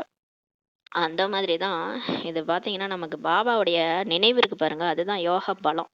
இது இருந்தா யாராலும் எதுவுமே செய்ய முடியாது, அது கவசம் மாதிரின்னு சொல்லி சொல்றாரு, கேடயம் மாதிரி. யாரும் எதுவுமே உங்களை செய்ய முடியாதுன்றாரு. பாருங்க எங்க வந்து நம்மளுடைய பலம் இருக்குன்னு, ஒரு பாபா நினைவு தான். நான் ஆத்மா, என்னுடைய பாபா, அவ்வளவுதான், வேற விஷயமே கிடையாது. மற்ற எதுலயா சிக்கினீங்க, மாயா வச்சு அடிச்சு துவம்சம் பண்ணிடும் நம்மள. ஒருவேளை யாராவது அடியை அனுபவிக்கின்றன, யாராவது துக்கமா இருக்கிறாங்க, ஒருவேளை யாராவது துக்கம் அனுபவிக்கிறாங்கன்னா கண்டிப்பாக தேகாபிமானம் இருக்கிறது என்றுதான் அர்த்தம் சொல்றாரு. நம்ம துக்கத்துக்கு காரணம் நம்மளே தான் சொல்றாரு. நம்ம இந்த உடம்புன்னு நினைச்சுக்கிட்டு துக்கம் அடைகிறோம், சோகமா இருக்கிறோம், அழுகுறோம்னா பழசை நினச்சி அழுவோம், இந்த தேகத்தை நினச்சி, தேகதாரியை நினச்சி, அவங்க என்ன திட்டாங்க, நான் எவ்வளோ கஷ்டப்பட்டேன், இதெல்லாம் வந்து நம்மளை கீழே கொண்டு வந்து விடுது மாயா. அதை கூட தெரியாமல் அழுதுட்டு இருப்பாங்க. அதனால அந்த துக்கம் அனுபவிக்கிறதுனாலே அது கண்டிப்பாக அது தேக அபிமானம் தான், அது மாயா உங்களை வீத்திருக்கு அப்படின்றாரு. அதாவது தேக உணர்வில் நீங்கள் வந்துட்டீங்க, அதனால தான் துக்கம் அனுபவிக்கிறீங்கன்றாரு. ஆத்மா அபிமானிகளை யாருமே அடிக்க முடியாதுன்றாரு. நீங்க மட்டும் தேகம் நான் இல்லை, நான் ஆத்துமான்ட்டு வந்துட்டீங்கன்னா அது ஒரு பலம்தான்றாரு. அந்த மாதிரி யார் இருக்கிறீங்களோ அவங்கள யாராலையும் ஒண்ணுமே செய்ய முடியாது. ஆத்மான்னு நினைச்சிட்டோம்னா நம்ம புலிக்கு கூட பயப்பட மாட்டோம். நீ என்ன உடம்ப தானே எதா பண்ணுவேன், என்ன ஒண்ணும் பண்ண முடியாது போன்ட்டு போயின்னே இருப்போம். எதுக்குமே பயப்பட மாட்டோம் ஆத்ம உணர்வுக்கு வந்துட்டோம்னா. ஏன்னா உடல் உணர்வு தான் நம்மளை பயப்பட வைக்குது. ஆத்ம உணர்வுக்கு வந்துட்டா நம்ம மனுஷனோ எதுவோ இயற்கையோ எதுக்குமே பயப்பட மாட்டோம். அதனாலதான் பாபா சொல்லிட்டு இருக்காரு, நீங்க ஆத்மா அபிமானிகளா இப்ப மாறுங்க. ஆத்மா அபிமானியா மாட்டீங்கன்னா உங்களை புயல் கூட எதுவும் செய்ய முடியாது. புயலோ இந்த இயற்கையோ எதுவுமே உங்களை ஒண்ணும் பண்ண முடியாதுன்றார். நீங்க பறந்து வந்துருவீங்க மேல. தவறு அவர்களுடையதாகத்தான் இருக்கும்னு சொல்றாரு. இப்ப தேகாபிமானம் வந்து நம்ம துக்கம் அடையணும்னா நம்ம தப்பு தான் சொல்றாரு பாபா. உங்களுடைய தப்பு தான். நீங்க ஆத்மாபிமானியா மாட்டீங்கன்னா உங்களுக்கு துக்கமே வராது. நீங்க அழுவுறீங்க, புலம்புறீங்கன்னா உங்களுடைய தப்பு தான் சொல்லிட்டாரு. பகுத்தறிவு கூறுகிறது ஆத்மாபிமானியை யாரும் எதுவுமே செய்ய முடியாது. பகுத்தறிவு சொல்லுதான் பாபா சொல்றாரு, யார் சோல் கான்சியஸ்ல இருக்காங்களோ, ஆத்மான்னு நினைச்சிட்டு நான் ஆத்மா அப்படின்னு நினைச்சிட்டு இருக்காங்களோ, அவங்கள யாராலையும் எதுவுமே செய்ய முடியாது. யாரும் அவங்களுக்கு துக்கமே கொடுக்க முடியாது. துக்கம் கொடுத்தாலும் அந்த துக்கம் உள்ளரே வராது, எட்ட போயிடும். என்னை யாருமே, நான் தான் ஆத்மா நடிக்க வந்திருக்கேன். அவங்களுடைய மனநிலையை அவங்க காட்டுறாங்க. அவங்களுக்கு யார் மேலே கோவமோ அவங்களுக்குள்ளார துக்கத்தை என்கிட்ட காட்டுறாங்க. அதையே நான் வாங்கணும்? நான் வாங்க மாட்டேன். அவங்களுடைய ஸ்திதி என்னை பாதிக்காது அப்படின்ட்டு உட்காந்துருக்கணும். இந்த நிலை வந்துருச்சுன்னா நம்ம ஆத்மாபிமானி நிலை வந்துட்டோன்னு அர்த்தம். ஆகையால் ஆத்மாபிமானி ஆவதற்காக இப்போது முயற்சி செய்ய வேண்டும் சொல்லி சொல்றாரு. ஆனா இந்த நிலை இன்னும் யாருக்கும் வரல. அதனாலதான் அடிக்கடி தொட்டாசி நீங்க மாதிரி ஆயிடுறோம் எல்லாரும். ஏதாவது ஒன்று சொல்லிட்டாங்கன்னா உடனே முகம் ஒரு மாதிரி ஆயிடும். எல்லாம் சின்ன சின்ன விஷயத்துக்கு கூட. ஏன்னா தேகாபிமானம், தேகத்தை தானே குறை சொல்றாங்க. அதனால நமக்கு தேகாபிமானத்துல இருக்கிறதுனால அழுகுறோம். அதனால பாபா சொல்றாரு, இப்ப ஆத்மா அபிமானி ஆவதற்காக முயற்சி செய்யணும். அனைவருக்கும் செய்தியை இப்ப கொடுக்கணும். நீங்க சோல் கான்சியஸ்ல இருந்து அதான் பாபா செய்தியை மற்றவங்க சொல்ல முடியும். நீங்க வந்து அழுதுட்டு கவலைப்பட்டுட்டு இருந்தீங்கன்னா எப்படி இந்த செய்தியெல்லாம் யார் சொல்றதுன்றாரு. பகவானின் மகா வாக்கியம் மன்மனா பவ தான். எந்த பகவான் சொல்லி கேளுங்க. மன்மனா பவன் சொல்றாருல, ஆத்மான்னு புரிஞ்சுட்டு என்ன நினைங்கன்னு யார் சொல்றது? இதையும் குழந்தைகளாகிய நீங்க தான் புரிய வைக்கணுன்றாரு. ஏன்னா நம்ம தானே அந்த தப்பு பண்ணி வச்சோம். சாஸ்திரத்துல தப்பு தப்பா எழுதி வச்சதெல்லாம் நம்ம தான். இந்த வியாசர் இவங்கெல்லாம் யாருன்னா பிகேவா தான் இருக்கும். துவாபரக ஆரம்பத்துல பிறந்து இந்த மாதிரிலாம் தப்பு தப்பா எழுதி வச்சிருக்கிறது நம்ம தான். அதனால நம்ம தப்பு நம்மளே தான் சரி பண்ணுவோம். நீங்க தான் புரிய வைக்கணுன்றாரு. அவரா வந்து புரிய வைப்பாரு சிவபாபா. பிரம்மா உடல்ல வந்து சொல்லிட்டு போயிட்டாரு. இப்ப இதெல்லாம் நம்ம தான் படிச்சு சொல்லி புரிய வைக்கணும். நம்மளோட பங்கு நம்ம தான் சரி பண்ணணும். இந்த ஒரு விஷயத்தில் தான் உங்கள் வெற்றி ஏற்பட வேண்டும். இப்ப நீங்க இதை புரிய வச்சிட்டீங்கன்னா போதும். இந்த மன்மனாபவ கீதை சொன்னது எந்த பகவான்ட்டு புரிய வச்சிட்டீங்கன்னா அதுலதான் உங்க வெற்றியே ஏற்பட போகுதுன்றாரு. இது மட்டும் புரிஞ்சிச்சுன்னா முழு உலகத்திலையும் மனிதர்களின் புத்தியில் கிருஷ்ண பகவானுடைய மகா வாக்கியம் என்றுதான் இப்ப இருக்குது. ஆனா நீங்க புரிய வைக்கும் போது சரியான விஷயம்தான்ட்டு சொல்லுவாங்க அப்படின்னு சொல்றாரு. புரிஞ்சிச்சுன்னா எல்லாரும் வந்துருவாங்கன்றாரு. ஆனால் உங்களை போல் புரிந்து கொள்ளும் போதுதான் சொல்வார்கள்ன்றாரு.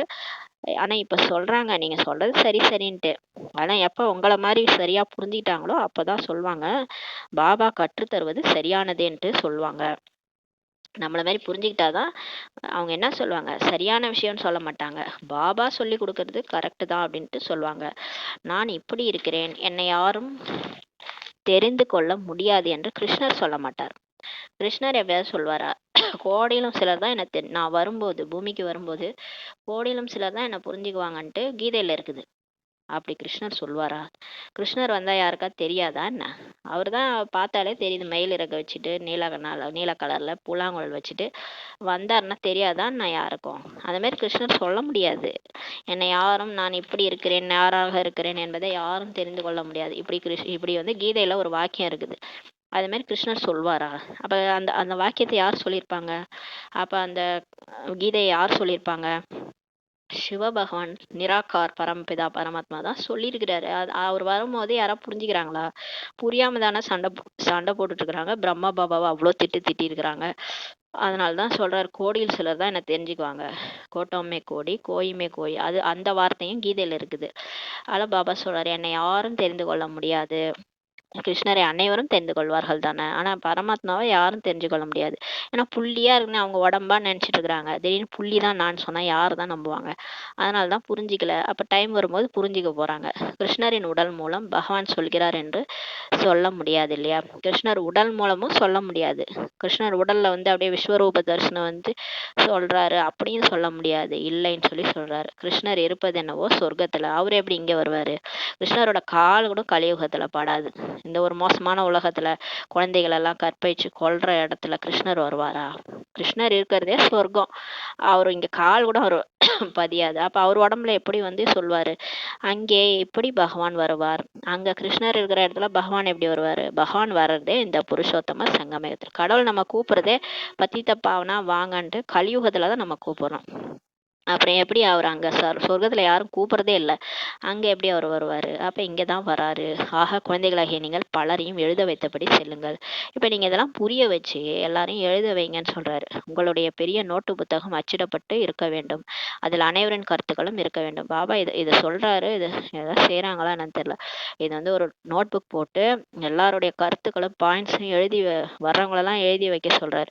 இவ்வளவு பேர் எழுதி இருந்ததை பார்த்தால் தாமும் எழுதுவார்கள். இப்ப ஏற்கனவே ஒரு புக் ஊக்குவிச்சுட்டு இது செஞ்சுட்டு தான் இருப்பாங்கன்னு நினைக்கிறேன். நிறையா சென்டரில் இவ்வளோ பேர் எழுதியிருந்ததை பார்த்து எல்லாரும் எழுதுவாங்களாம் கருத்துக்களை புரிஞ்சுக்கிட்டு.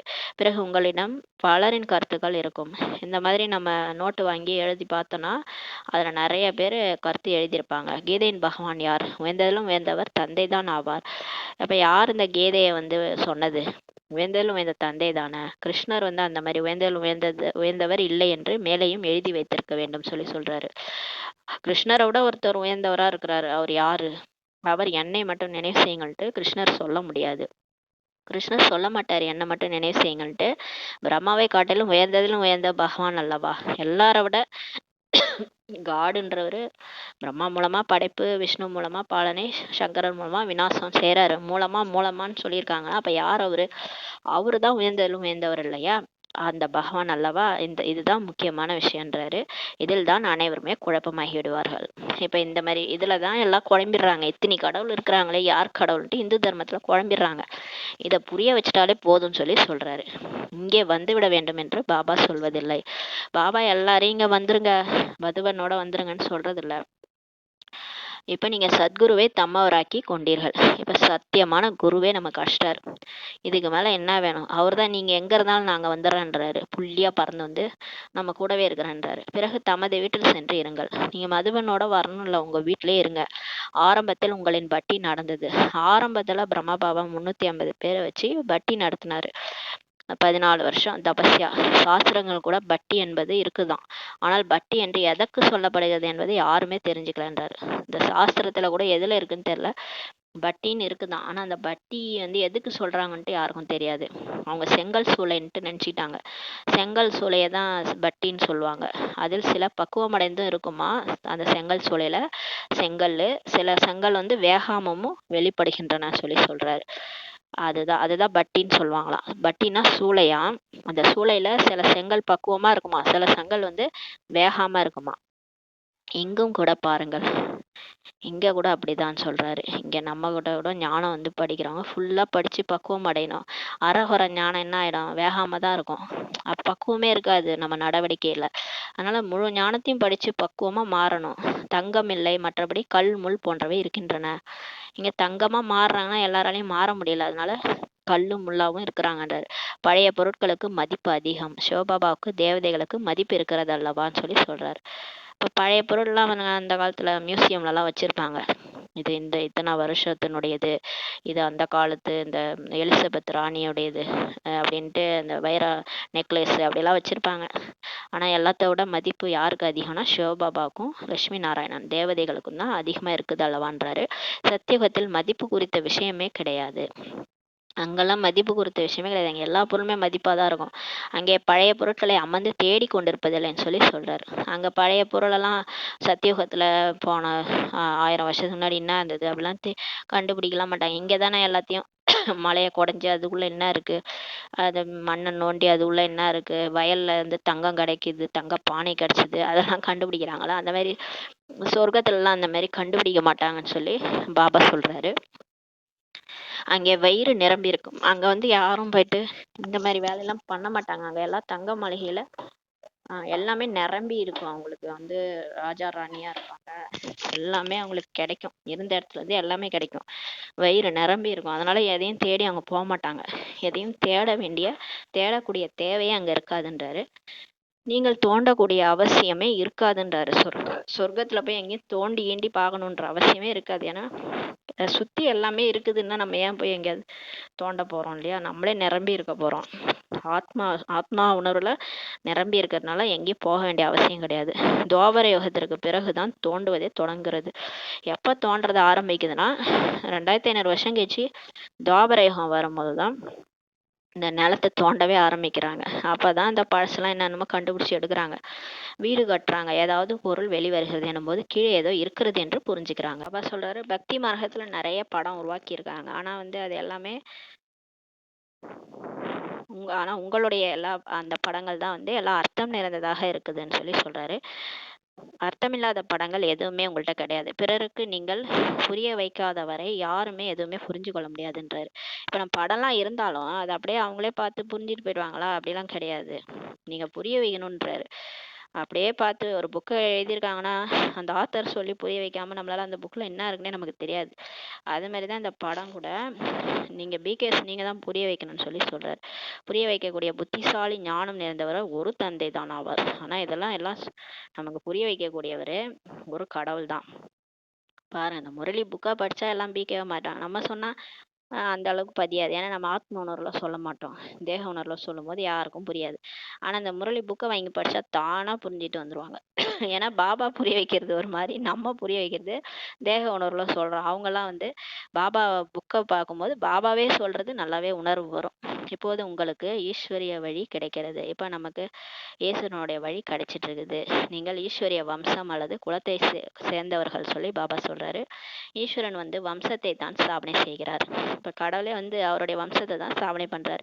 இப்போது உங்களுக்கு ராஜ்யம் எதுவுமே கிடையாதுன்னு சொல்லி சொல்றாரு. இப்ப நமக்கு ராஜ்யம்லாம் கிடையாது. இந்த கலியுகத்துலலாம் நம்ம ராஜ்யம் பண்ண மாட்டோம். ராஜ்யம் இருந்தது ஒரு காலத்துல, சொர்க்கத்துல நம்ம ராஜ்யம் இருந்தது. இப்போது அது இல்லைன்னு சொல்றாரு. தேவி தேவதைகளின் தர்மமும் கண்டிப்பாக இருக்கிறதுன்னு சொல்லி பாபா சொல்றாரு. தேவி தேவதைகளோட தர்மம் கூட கண்டிப்பா உள்ளது. சூரிய வம்ச சந்திர வம்சத்தின் ராஜ்யம் இருக்கிறது அல்லவா, அந்த மாதிரி கண்டிப்பா தேவி தேவதைகளோட தர்மம் இருந்துச்சு, ராஜ்யமும் இருந்துச்சுன்றாரு. கீதையின் மூலம் பிராமண குலமும் உருவாகிறது. இந்த கீதையை படிச்சு படிச்சு தான் பிகேஸ் உருவாகிறாங்க. சூரிய வம்சம் சந்திர வம்ச குலமும் இந்த கீதையின் மூலம் தான் உருவாகுதுன்றார். கடவுள் தான் இந்த 3 தர்மத்தையும், பிராமண குலம், சூரிய வம்சம், சந்திர வம்சத்தை உருவாக்குறாரு. வேற எதுவுமே இங்க இருக்க முடியாதுன்றாரு. குழந்தைகளாகிய நீங்கள் சிருஷ்டியின் முதல் இடை கடைசியை இப்போ தெரிஞ்சுக்கிட்டீங்க. பெரிய பிரளயம் ஏற்படும் என்று முன்பு புரிந்து கொண்டிருந்தார்கள். ஆனால் இந்த சாஸ்திரம், இந்த சன்னியாசிகள், அவங்களாம் சொல்றாங்க எல்லாருமே ஏதோ நடக்க போகுது, அப்படியே ஃபுல்லாவே காண போயிடும், உலகத்துல ஏதோ நடக்க போகுது, பெரிய பிரளயம் ஏற்படும்ட்டு புரிஞ்சிட்டு இருந்தாங்க. அதுக்கப்புறம் கடல்ல ஆளிலையில கிருஷ்ணர் வருவான்ட்டு பின்னர் காட்டுறாங்க. இதெல்லாம் சாஸ்திரத்துல இருக்கு, பகவத்கீதையில இருக்கு. பெரிய பிரளயம், அந்த மகாபாரத போர் முடிஞ்ச உடனே இந்த பாண்டவர்கள் ஒன் பை ஒன்னா போயிடுவாங்க. அப்புறம் உலகம் முடிஞ்சிடும். அப்புறம் அவங்க சொர்க்கத்துக்கு போயிடுவாங்க அப்படின்னு காமிச்சிருப்பாங்க. அதுக்கப்புறம் ஆளிலையில கிருஷ்ணர் வருவான்ட்டு காட்டியிருக்காங்க. இதெல்லாம் அப்படியே சாஸ்திரத்துல இருக்குது, எல்லாமே இருக்கு. ஆனா மாவுல உப்பு கலந்த மாதிரி இருக்குது. முதல் நம்பரில் ஸ்ரீகிருஷ்ணர் தான் வருவார் அல்லவா. பாபா சொல்றாரு, ஃபர்ஸ்ட் நம்பர்ல ஸ்ரீகிருஷ்ணர் தான். அவரு தான் அந்த மனித சிருஷ்டி சக்கரத்துல ஃபர்ஸ்ட் பிறப்பே அவரு தான். அவர் தான் பிறக்கிறாரு. மற்றபடி கடலின் விஷயம்லாம் இங்க கிடையாது. கடல்ல ஆளிலையில தான் கிருஷ்ணர் வரமாட்டாரு. உலகத்துலதான் பிறப்பாரு. இந்த உலகம் இந்தியா தான் ஆளிலை மாதிரி இருக்கும், பாரதம் அதுலதான் பிறப்பாரு. இப்போது குழந்தைகளாகிய உங்களுக்கு மிக நல்ல புத்திசாலித்தனம் வந்துள்ளது. இப்ப பாபா நம்மள புத்திசாலியா ஆக்கிட்டு இருக்காரு. நம்ம முன்னாடி ஒன்றும் தெரியாம இருந்தோம், முரளி படிச்சு படிச்சு இப்ப நிறைய ஞானம் நமக்கு புத்திக்குள்ள வந்துருச்சு. ஆன்மீக படிப்பை நல்ல விதமாக படிப்பவர்களுக்கு குஷி ஏற்படும். இப்போ இந்த படிப்பை நம்ம நல்லா படிக்கும்போது, நிறைய சிந்தனை பண்ணி புரிஞ்சுக்கிட்டு படிக்கும்போது நல்லா குஷி வரும் ஆத்மாலன்றார். நல்ல விதமாக படிப்பவர்கள் தான் முதல் வகுப்பில் தேர்ச்சி அடைவார்கள் சொல்லி பாபா சொல்றாரு. யார் நல்லா படிக்கிறாங்களோ, ஃபர்ஸ்ட் கிளாஸா நல்லா படிக்கிறோமோ அவங்க தான் ஃபர்ஸ்ட் கிளாஸ்ல பாஸ் பண்ணுவோன்றாரு.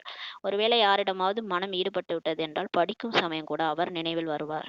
இப்போ ஏதாவது ஒரு தேகதாரி பக்கம் நமக்கு மனசு போச்சுன்னா, நம்ம இந்த முரளி படிச்சா கூட அவங்க நினப்பு தான் வரும்.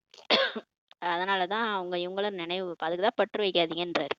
பற்று வச்சீங்கன்னா அவங்க என்னன்னாங்க, இவங்க என்னன்னாங்க, அது குழந்தையா இருந்தாலும் சரி, கணவரா இருந்தாலும் சரி, அவங்க நினைப்பே நமக்கு வந்துட்டு இருக்கும். அதனாலதான் மனசு ஈடுபட்டுருச்சுன்னா அப்ப நம்ம முரளி கூட ஒழுங்கா சிந்தனை போகாது.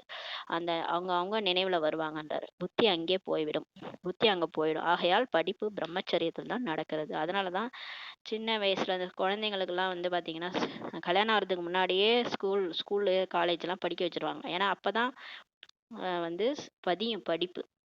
கல்யாணம் ஆயிட்டு படிக்கிறதுலாம் அந்த அளவுக்கு இருக்காது, நல்லா ஃபர்ஸ்ட் கிளாஸ்லாம் பாஸ் பண்ண முடியாது. அதனாலதான் பிரம்மச்சரியத்திலேயே படிப்பு நடக்குதான் ஸ்கூல்ல. அதனாலதான் பாபா சொல்றாரு. அதனாலதான் இப்ப நம்மள சங்கமேகத்துல இந்த இந்த பழக்க வழக்கம் ஏற்பட்டதுனாலதான் அந்த முழு கல்பமும் அதே பழக்க வழக்கம் இருக்கு. சங்கமேகத்துல நம்மள தூய்மையா இருக்க சொல்லி, நம்மளை எல்லாத்துல இருந்து பற்ற நீக்க சொல்லி நம்மளை படிக்க வைக்கிறார்ல, அத மாதிரியே அந்த முழு கல்பமும் அதே வேலை நடக்குது. ஒரு தந்தையை தவிர வேறு எங்கும் புத்தி போகக்கூடாது என்று இங்கே குழந்தைகளாகி உங்களுக்கு புரிய வைக்கப்படுகிறது. நீங்க ஒரு பாபா நினைங்க, அவர் நினைச்சிட்டே இந்த முரளியை படிங்க, அப்ப நல்லா பதியுன்றாரு. ஆனால் பலருக்கு பழைய உலகம் நினைவில் வந்து விடுகிறது என்பது தெரியும். ஆனா பாபாவுக்கும் தெரியும். ஏன்னா நம்மளும் 63 ஜென்மமா ஒரு மாதிரியா வாழ்ந்துட்டோம் இல்லையா. டக்குன்னு அந்த பழக்கவழக்கம் போகாது தான். அதனால நமக்கு எல்லா குழந்தைகளுக்கும் அந்த பழைய உலகம் தான் நினைவுல வருது இல்லையா? சமைக்கணும், சாப்பாடு செய்யணும், குழந்தைகளுக்கு அத பண்ணணும். மாதாஸ்களுக்கு இந்த மாரி, பிரதர்ஸுக்கு வேற மாரி. ஆளாளுக்கு ஒரு ஒரு மாதிரி பழைய உலகம் நினைவில் வந்துருதுன்ட்டு பாபாவுக்கு தெரியும். பிறகு இங்கே அமர்ந்திருந்தாலும் கேட்பதே இல்லை. சென்ட்ரல்லே உட்காந்து முரளி கேட்டா கூட சிலருக்கு புத்தி அங்கங்க அலப்பாயுதுன்றாரு. பக்தி மார்க்கத்திலும் இப்படிப்பட்டவர்கள் தான் இருப்பாங்க. சத்சங்கத்துல உட்காந்துருப்பாங்க, ஆனா புத்தி எங்கெங்கோ உடையபடி இருக்கும். நம்ம கோயிலுக்கு போனாலே அப்படிதானே. கோயில்ல போய் சாமியை பார்க்க மாட்டோம், அதுக்கே ஒரு பாட்டுலாம் இருக்கும். அங்கங்க அலையக்கூடாது, கண்ணு கடவுளை தான் பார்க்கணும் அப்படின்லாம் ஒரு பாட்டு இருக்கும். பார்த்தீங்கன்னா நம்ம அப்படிதான் இருக்கும் பக்தியிலேயேன்றாரு. இது மிகவும் பெரிய வலிமை மிக்க கடினமான பரீட்சையாகும் சொல்றாரு. ஆனா நம்மளது பாருங்க, பக்தியில கூட விடுங்க, ஏதோ போவோம் வருவோம். இங்கே நமக்கு டெஸ்ட் பேப்பரே இதுதான்றாரு. கடினமான பரீட்சைன்றாரு. எதையும் பார்க்கக்கூடாது, வாழணும். ஆனா யாரு கூடயும் யாரையும் நினைக்க கூடாது, பாபாவை தான் நினைக்கணும். எல்லாரு கூடயும் பழகணும், ஆனா வந்து பற்று இல்லாம இருக்கணும், அன்பா இருக்கணும். அது மாதிரி எதுலயும் புத்தி மாட்டிக்கூடாது. இதெல்லாம் ரொம்ப டெஸ்ட் பேப்பர்ன்றாரு. சிலர் அமர்ந்திருப்பது போல இருந்தாலும் கேட்பதே இல்லை. பாபா சொல்ற, சிலர் வந்து உக்காந்துருக்கிற மாதிரி இருந்தாலும் முரளியே கேட்கறது இல்லையாம். பல குழந்தைகளுக்கு குஷி ஏற்படுகிறது. சிலருக்கு வந்து முரளியை கேட்டவுடனே அப்படியே ஒரே ஹாப்பினஸ் தான். பாபாவோட வார்த்தையை கேட்கும் போதே ஒரே குஷி. எதிரில் குஷியில் ஊஞ்சலாடியபடி இருப்பார்கள். அப்படியே அவங்களுக்கு அப்படியே பறக்கிற மாதிரி இருக்கு. ஏன்னா அவ்வளோ சோர்வா இருந்திருப்பாங்க வாழ்க்கையில அடிபட்டு. இந்த ஒரு ஒரு ஞான பாயிண்ட் கேட்கும் போது அவங்க குஷியில அப்படியே ஆடுவாங்கன்றாரு. பாபாக்கு தெரியுது இல்ல, அவர் அவர் பாக்குறாரு, ஆத்மா தான் பாக்குறாரு. டான்ஸ்லாம் ஆட மாட்டாங்க, ஆனா மனசு புத்தி டான்ஸ் ஆடும். அது உள்ளுக்குள்ளார ஒரு குஷி வந்து அவங்களுக்கு வரும்ன்றாரு. புத்தி தந்தையிடம் சென்றது என்றால் பிறகு இறுதி நிலை தகுந்தாற் போல கதி ஏற்படும். இப்ப புத்தி, நம்ம புத்தியை தான் நம்ம கரெக்ட் பண்ணணும். புத்தியை தான் மாத்துறாரு பாபா, தெய்வீக புத்தியா மாத்துறாரு. இப்போ புத்தி ஒரு பாபாட்ட இருந்துச்சுன்னா கடைசியிலையும் பாபா நினைவுலயே சரீரம் விட்டுருவோம். அப்ப நல்ல கதி ஏற்படும்னு சொல்லி பாபா சொல்றாரு. இதற்காக தான் மிகவும் நல்ல முயற்சி செய்யணும். இவ்வளோவும் நம்ம செய்யறது எதுக்காக தெரியுமா? அமிர்த வேலை எழுந்திருக்கிறது, முரளி படிக்கிறது, ரிவைஸ் பண்றது, பாபா நினைக்கிற பயிற்சி செய்யறது, இதெல்லாம் எதுக்கு பண்றோம்னா கடைசியில அவர் நினைவுல சரீரத்தை விடணும். ஃபர்ஸ்ட் கிளாஸ்ல பாஸ் ஆகணும், டிஸ்டிங்ஷன்ல பாஸ் ஆகி போய் ராஜாவாகணும்னா பாபா நினைவுல சரீரத்தை விடணும். இதுக்காக தான் இப்ப முயற்சி செய்யணுன்றாரு. இங்கே உங்களுக்கு மிகவும் அதிகமான செல்வம் கிடைக்கிறது. நீங்க எங்க போனாலும் இவ்வளோ செல்வம் கிடைக்காது. 84 பிறவிக்கு சேர்த்துக்கிட்டு போறீங்கன்றாரு. இங்கதான் உங்களுக்கு இந்த ஞானம் மூலமா அவ்வளோ செல்வம் கிடைக்குதுன்னு சொல்றாரு பாபா. நல்லது. இனிமேலும் இனிமையான காணாமல் போய் கண்டெடுக்கப்பட்ட செல்ல குழந்தைகளுக்கு தாயின் தந்தையுமான பாப் தாதாவின் அன்பு நினைவுகளும் காலை வணக்கம். ஆன்மீக குழந்தைகளுக்கு ஆன்மீக தாய் தந்தையின் நமஸ்காரம். நாம் ஆன்மீக குழந்தைகள் ஆன்மீக தாய் தந்தைக்கு நமஸ்காரம். தாரணைக்கான முக்கிய சாரம். ஃபர்ஸ்ட் பாயிண்ட், வெற்றி மாலையின் மணி ஆவதற்காக மிகவும் நல்ல முயற்சி செய்யணும். மிகவும் இனிமையானவராக ஆகணும். ஸ்ரீமத் படி நடக்க வேண்டும். இரண்டாவது பாயிண்ட், யோகம் தான் பாதுகாப்பிற்கான கேடயமாகும். பாபா நினைவு தான் பாதுகாப்பே, இல்லைன்னா மாயா அடிச்சிரும். அதனால ஜாக்கிரதையா பாபா நினைவுல இருங்க, அவரை பிரிஞ்சிடாதீங்கன்றாரு. ஆகையால் யோக பலத்தை சேமிக்க வேண்டும். இப்போலேருந்தே நினைச்சு நினைச்சு ஆத்மால சக்தி சேமிப்பு பண்ணிக்கோங்க. ஆத்ம அபிமானி ஆவதற்காக முழுமையான முயற்சி செய்ய வேண்டும் சொல்றாரு. இப்ப சோல் கான்சியஸ்ல நான் வந்துடணும். இந்த தேக உணர்வு இருந்தாதானே மாயா வருது. நான் ஆத்ம உணர்வுக்கு வந்துடணும். அதுக்காக முழுமையான முயற்சி செய்யணும்னு சொல்லி பாபா சொல்றாரு. வரதானம். விசேஷம் என்ற சொல்லின் ஸ்மிருதி மூலம் சம்பூர்ண நிலையின் குறிக்கோளை அடையக்கூடிய சுய மாற்றம் செய்பவர் ஆகுக. இப்ப விசேஷம் என்ற சொல்லு, அந்த சொல் மூலமா, நினைவு மூலமா சம்பூர்ண நிலை, எல்லாருடைய விசேஷத்தை மட்டும் பாருங்க. அந்த விசேஷத்தை மட்டும் பார்த்தா எந்த பிரச்சனையும் வராது. விசேஷம் என்ற சொல்லின் நினைவு மூலமா சம்பூர்ண நிலையின் குறிக்கோளை, அதாவது சம்பூர்ணம்னா நம்ம தேவதா ஸ்வரூபம், அதுதான் நம்மளுடைய சம்பூர்ண நிலை. நம்ம போய் எங்க போய் பிறக்க போறோம், அதாவது ஃபரிஸ்தா வந்து இந்த உடலை விட்டு நம்ம போகும்போது நமக்கு எவ்வளவு ஞானம், எவ்வளவு சக்தி, எவ்வளவு குணம் ஸ்டோர் ஆயிருக்கோ அதான் சம்பூர்ண நிலை. அந்த நிலையை அடையணும், அதுதான் நம்மளோட குறிக்கோள். அதை அடையக்கூடிய சுய மாற்றம் செய்பவர் ஆகுக. இப்போ உங்களை நீங்களே மாத்திக்கோங்க. அடுத்தவங்களை போய் மாத்தணும்னா அது நம்மளால முடியாது, யாராலையும் மற்றவங்கள மாற்ற முடியாது. ஆனா தன்னைத்தானே மாத்திக்கிறது அது ரொம்ப ஈஸி. நம்ம மனசை மாத்திக்கிட்டு நம்ம அட்ஜஸ்ட் பண்ணி போய்க்கிறது ஈஸி. இது அவங்க மாறணும், அவங்க செய்யணும்னா அதெல்லாம் சுத்தமா முடியாது, மற்றவங்களை மாத்துறதுலாம் முடியாது.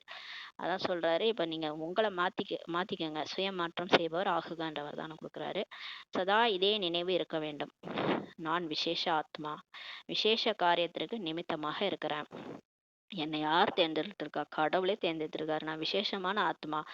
என்ன பாபா வந்து விசேஷமான காரியத்திற்கு நிமித்தமா ஆக்கியிருக்கிறார். மற்றும் விசேஷத்தை அவை காட்டக்கூடிய இந்த விசேஷ் என்ற சொல்லை விசேஷமாக நினைவு செய்யுங்கள்.